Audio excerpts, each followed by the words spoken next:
Hi, welcome to the channel. Today I'm reacting to a video on the battleship Avaroff, which is the flagship of the Hellenic Navy. It's fought in 5 wars and it is over 100 years old. This is coming from the channel World of Warships, which is a video game actually. Let's get to it. Historical Marathon. The best episodes of Naval Legends for those who haven't seen them and those who are keen to re-watch them.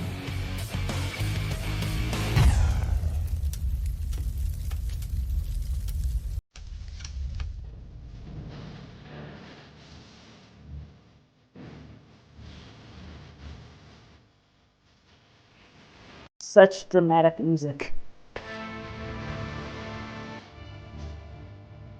Themistocles once said that he who commands the sea has command of everything, and the Greeks have had a long naval tradition since those days, which brings us to Georgios Averof, the last built and last surviving of the armoured cruisers. The Greeks, she's not just a monument of steel and engineering, she's a national treasure. And the Hellenic Navy Jack and the Admiral's flag indicate that this is still a warship in commissioned service. As a result, any passing Hellenic Navy ships are required to render honors. Wasn't that happen?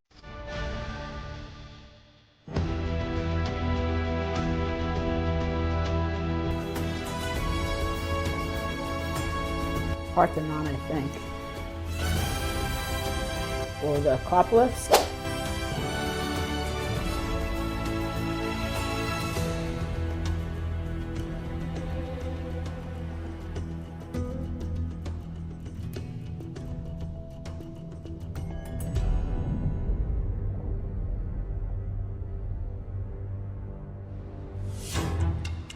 After the unfortunate war against Turkey in 1897, Greece was trying to upgrade their armed forces. In 1907, the Greek Naval Command learned that 2 Pizza-class armoured cruisers were being built at the shipyards of an Italian company called Orlando. The Italians wanted to sell one of those cruisers. The Turks were also interested in the ship, but weren't able to send a request in time due to financial issues.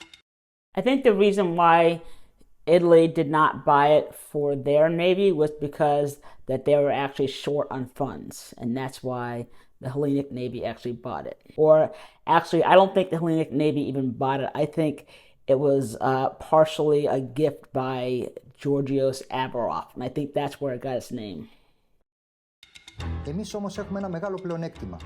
But we had a great advantage. We had a benefactor, Georgios Averof. According to his will, he had left a large sum of money for that time to the country. 8 million gold drachmas. The money was used to purchase the ship. It was enough to cover a third of the cruiser's cost. Thus, we were able to buy the ship and named her after our benefactor, Georgios Averof. For the ambitious Greek navy, she was the mightiest ship they possessed and became a source of pride for the Greeks from the moment she was commissioned into service. A snout bow is the element of the cruiser's appearance that draws most attention. That design feature was brought by the legacy of ancient triremes, and it was common to all warships of the steam-powered, armor-clad fleet era. Simply put, Avaroff was the last armoured cruiser to be commissioned in the world. So a destroyer and a cruiser are ships with very similar missions, at least that's what I read. A cruiser was more for long-range recon, but it had a good armament also. It had anti-aircraft weapons. It could go on the offense or the defense. And a destroyer, I believe, can do all of that stuff as well. However, its main mission is to protect other ships within a task group or a strike group. If anyone else has anything more to add or to correct what I said, then please go ahead and drop it in the comments. Performance characteristics of cruiser Georgios Averof in 1911. Length 140.5 meters, beam 21 meters, draft 7.5 meters, total displacement 10,400 tons. Armament. Main caliber 4 234mm Mark 10 guns. Medium caliber 8 190mm Mark 6 guns coupled in 4 turrets. Secondary armament 16 76mm guns. The cruiser was armed with 3 430mm underwater torpedo tubes. Armour, belt up to 200mm, deck 50mm. Main turrets 200mm. Conning tower 180mm. Wow. Propulsion, 2 steam engines and 22 Belleville boilers. Power, 20,808 horsepower. So to put this into perspective, depending on the class, today's destroyers have about 100,000 horsepower and can go about 30 knots, and a carrier has about 260,000 horsepower and can go a little over 30 knots as well. Top speed, 24 knots. Cruising range, 2,480 miles at 17.5 knots. The ship was commissioned into service in May 1911, but after leaving the shipyard, she set out not to Greece, but to England. There she would participate in the festivities dedicated to the coronation of King George V. After the parade, the cruiser ran aground and was sent to Plymouth for repairs. As was common with a lot of fleets at the time, the relationship between officers and enlisted was not always idyllic. But if you bear in mind that after accepting delivery, the crew were sent not back home to Greece to work out the kinks and become a smoothly operating machine, but to an international review, and then you add an incident with the ship running aground, you can imagine that tensions were starting to run a little bit high. The cup of patience overflowed, however, one day in July 1911, when for lunch the crew were served this. It's a Stilton, apparently a close relative to the Roquefort, and considered a delicacy. I want to say that's a cheese, but I'm just not sure. Now, the Greek sailors, who were a little bit more used to their native feta, did not understand the sophistication involved in eating this, and frankly, I'm inclined to agree. Angered at having been served moldy cheese, the crew rebelled. Now, the rebellion was put down without the use of violence, but both the commander and the instigators of the rebellion were recalled back to Greece. And Pavlos Koutouriotis was sent as a matter of some haste to England, where he was then appointed as the new CO. So, did the people who were part of the rebellion or coup, did they get in trouble? Or get court-martialed or something? The appointment of Pavlos Koutouriotis as commander at helm of the most modern ship of the Greek Navy was quite appropriate. He was born into a family of a famous political figure. At the age of 20, he started his service in the Greek Navy. He fought in the Greco-Turkish War of 1897. 3 years later, he was the first in the Greek Navy to cross the Atlantic Ocean while being at the helm of training ship Miaoulis. Thanks to his strong-willed character and the excellent attributes of a naval officer that he possessed, Koutouriotis ascended the career ladder very quickly, and in 1908 he became the Adjutant General to the King of Greece, Georgios I. In 1912, Greece, Serbia, Montenegro and Bulgaria declared war on the Ottoman Empire. Koutouriotis, being commander of the Aegean Sea Fleet at that time, played an important role in the approval of that decision by the Greek authorities. Koutouriotis told Prime Minister Venizelos then, "I'm not afraid of the Turkish fleet, even though its ships are more numerous than ours. I will be able to liberate the Aegean Sea with the help of valor and the bravery of Greek sailors alone." Koutouriotis attained the rank of Rear Admiral, and in the fall of 1912 he directed a series of successful amphibious operations that led to the capture of several key islands and enabled the establishment of Greek naval bases. Avaroff was the most modern ship of the Greek Navy, and even among the navies of all the opposing countries. The reasons why she became the Greek flagship are clear. Koutouriotis achieved fame and earned the people's love after liberating the Greek islands. However, having done so, the admiral, his flagship, Avaroff, and the entire Greek fleet became the highest priority target for the enemy, and they didn't make the Greeks wait for too long. What was the name of this war? I mean, was it the Greco-Turkish War? But there were more countries involved. So yeah, what was the name of this war exactly? On December 16, ships of the Ottoman Empire set out to sea in order to fight off the Greek squadron that was blocking the Dardanelles. Kontoriotis spotted the enemy at 8:20 a.m. The admiral lined up his main forces, comprising flagship Avaroff and 3 coastal defense battleships, and set out towards the enemy.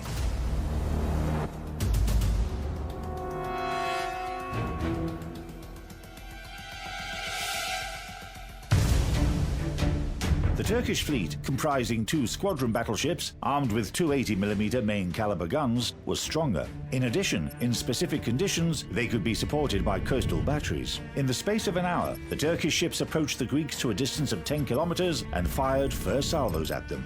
A minute later, the Greeks answered. At a range of 9 kilometers, these 234mm rifles opened fire. Built by the British firm of Armstrong, notice the 9.2-inch, they were in common service with the Royal Navy at the beginning of the 20th century. Avaroff mounted 4 of these guns in 2 twin turrets.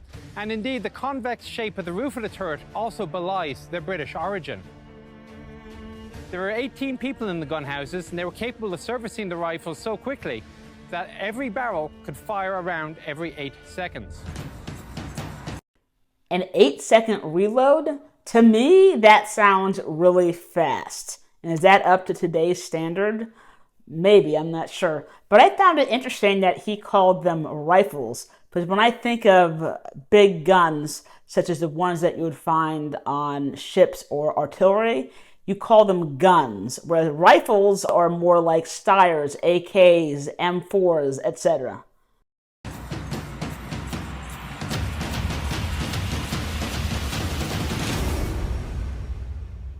At some point, the fight, known as the Battle of Elli, turned into a fight that pitted Avaroff against the entire Turkish squadron. Since our other ships were older and much slower than the flagship, Kontoriotis had to speed up with his ship Avaroff, leave the other ships behind, and head into battle against the Turkish forces alone.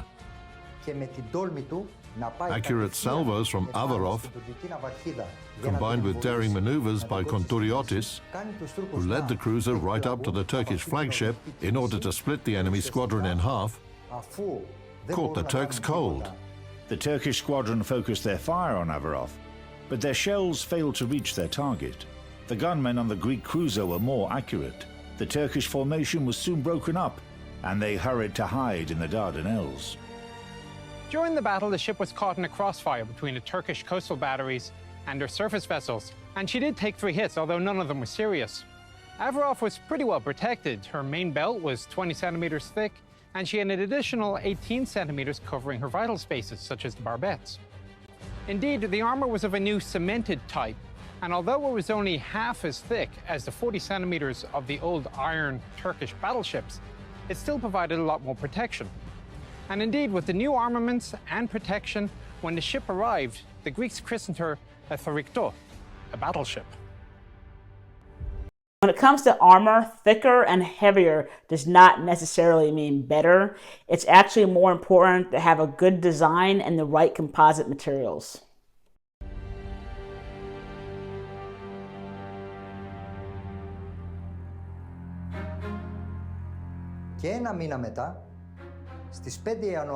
That was the first victory of the Greek Navy. Basically, it was a victory of one ship, Avaroff, with Kontoriotis at her helm. A month later, on January the 18th, 1913, the Turkish squadron set out to sea again, and a second battle broke out. The second battle also turned into a duel between Avaroff and the entire Turkish fleet, but the results were even more disastrous for the Turks. It almost sounds like it is a naval version of Thermopylae or the 300. I mean, obviously, the outcome was different, but it just kind of reminds me of that. The Turkish fleet found themselves blocked in the Dardanelles, and their ships took severe damage. Where's the Dardanelles? Despite the focused fire of the Turkish guns, only 2 men were killed and 8 wounded on board Avaroff. Those men were the only crew losses the ship suffered in the entire time of her service. After the battle, which would be historically known as the Battle of Lemnos, the Turkish fleet entirely lost its combat capabilities, and the Greek forces, led by Avaroff, became the masters of the Aegean Sea. Kontraliotis's victories over the Turkish fleet brought the fame of a national hero for the admiral, and his cruiser became known as the menace of the Aegean Sea. I think it's also nicknamed the Lucky Uncle George. Avaroff hardly took part in combat in World War I, but in 1919, the Third Greco-Turkish War broke out. The cruiser supported Allied troops and helped evacuate the Greeks from Turkey in 1922, when the battle met its unfortunate end. Avaroff underwent a major overhaul and upgrade in France between 1925 to 1927. The torpedo tubes and some guns of her secondary armament were demounted from the ship, while a new fire control system and anti-aircraft armament were installed. The old propulsion remained, as the cost of replacing it was considered to be unreasonably expensive for such an old ship.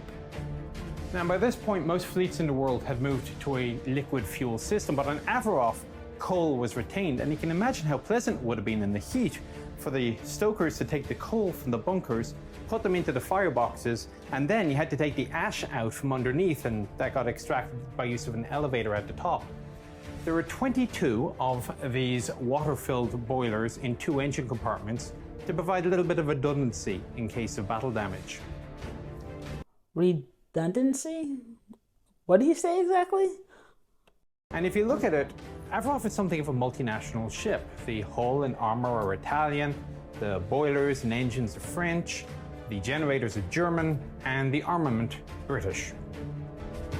The English guns of the Greek ironclad had their chance to serve the Crown in the next World War, which Greece entered as an ally of Great Britain. When combat began in 1940, the Greek fleet and its irreplaceable flagship Georgios Averof escorted convoys transporting troops and all needed supplies for the citizens of the Greek islands and protected the coastline from the enemy.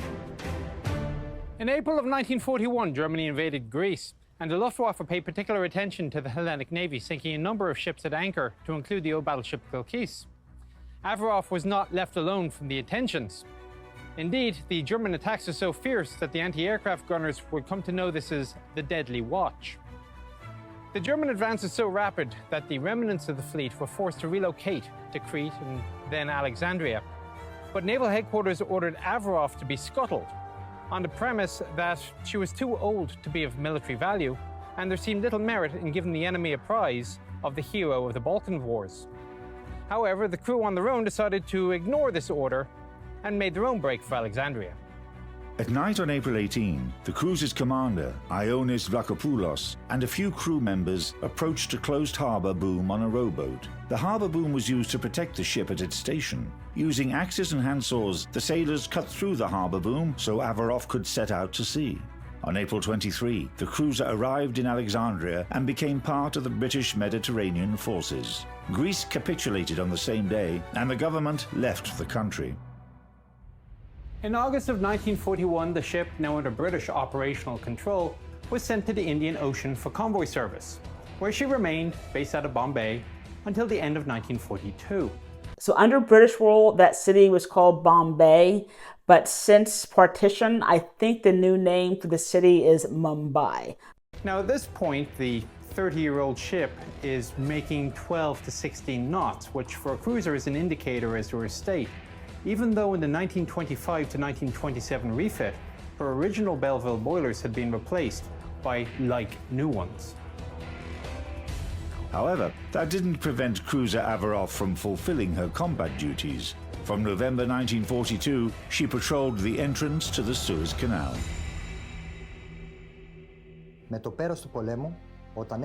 Once the war was over and the Germans had left Greece, Avaroff, as a flagship of the Greek Navy, transported the Greek government back from exile, here, to Fellero. The day following the cruiser's arrival, on October the 17th, 1944, an official ceremony of raising the Greek flag in the Acropolis was organized, involving the Prime Minister of that time, Yorgos Papandreou. The flag, which was raised on the sacred mountain and symbolized the birth of a new free Greece, was the flag of cruiser Avaroff. Does every single ship have a unique flag? From 1945 until 1952, Avaroff was stationed at Salamis Naval Base and used for allocating the naval headquarters. The schedule of all ships of the Greek Navy of that time is still preserved on a barbette of the main rear turret. Patrol ships, corvettes, auxiliary vessels, destroyers and submarines were marked on it. For example, the commander had the following information: a patrol ship, designated time of departure, where the ship was headed, arrival, designated time of arrival, and a signal for the ship to set out to sea. In 1984, the cruiser was towed to her current station, and her status was changed to that of a museum ship. Avaroff still remains the flagship of the Greek Navy, and her crew carry out actual military service. Every day we work to preserve the ship and keep her alive. It requires a lot of effort and money, but it requires love before everything else. If you don't love what you do, you won't make much of it. But my crew and I, we all love this ship.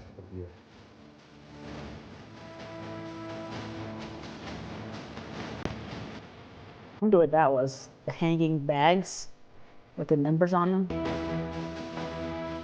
In December 2017, when cruiser Avaroff was leaving Saloniki, where she had taken part in the festivities dedicated to the anniversary of liberating North Greece from the Ottoman rule, many citizens asked the sailors to stay. They felt safe when they saw Avaroff in the port.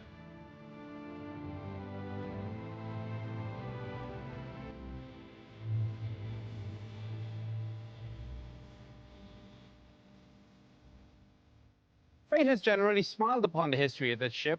Avaroff survived 5 wars and was originally funded by donations from private Greek citizens, and 70 years later was again rebuilt by donations from the public. As a result, she can rightfully be described as a national treasure. It's kind of hard to think of a nation with a greater maritime tradition than that of Greece, the bond between men and the sea. And as the Greek historian and author Dimitris Fotiadis once said, without the fleet, we cannot see freedom. And someone tell me the significance of that yellow crown and the cross. And I'm assuming that those words said Georgios Averof? Or what did that say exactly? It must be an honor to serve on that ship for all those Greek sailors, and you can tell that they really do love their job. I mean, the ship is in beautiful condition. So this was a great mini film all about this battleship, and I am not surprised that World of Warships was actually able to make such a great film. After all, I remember reacting to the World of Warships short film, Wait for Me, which was absolutely amazing, and I will go ahead and put it right here for you guys. But thank you guys for watching. If you do want to help me break even on the money I spend on YouTube, I could really use a like, sub, share, comment, or thanks.